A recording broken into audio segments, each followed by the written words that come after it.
La douleur, la souffrance et la libération de la souffrance.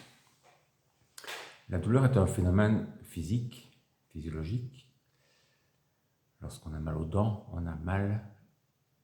Lorsqu'on se blesse, lorsqu'on se brûle, on se tord le pied, il y a une douleur. Donc le corps nous indique qu'il y a quelque chose auquel il faut faire attention et qu'il faut soigner.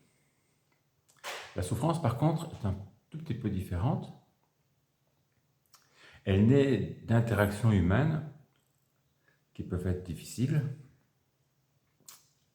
Vous pouvez vous sentir jugé, vous sentir rejeté. La liste est longue des interactions humaines compliquées.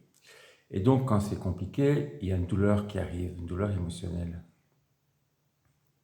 Et souvent, comme on n'est pas conscient, qu'on n'est pas présent nous-mêmes pour la vivre, cette douleur, elle s'enferme à l'intérieur de nous. Elle va se mettre en profondeur.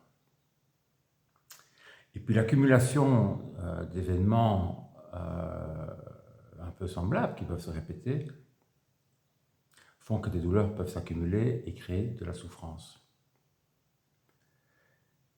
Et on le remarque quand une situation similaire se répète.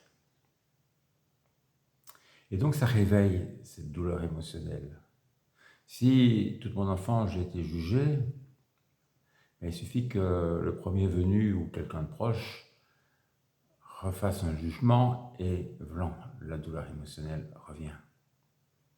Elle rejaillit. Si on fait un chemin de conscience, c'est une occasion.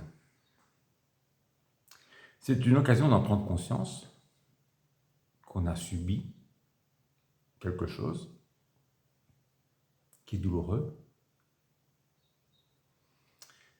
et de pouvoir accueillir cette douleur. Et en accueillant cette douleur, on accueille aussi la partie de nous qui a vécu ça. Donc on se retrouve un peu, on se réconcilie avec nous-mêmes. La difficulté, c'est de ressentir la douleur.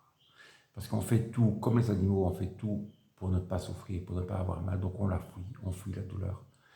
Et le problème en fuyant la douleur, c'est qu'elle va se mettre plus en profondeur dans l'inconscient. Et donc quand elle est réactivée suite à un événement, c'est une occasion. C'est une occasion de croissance.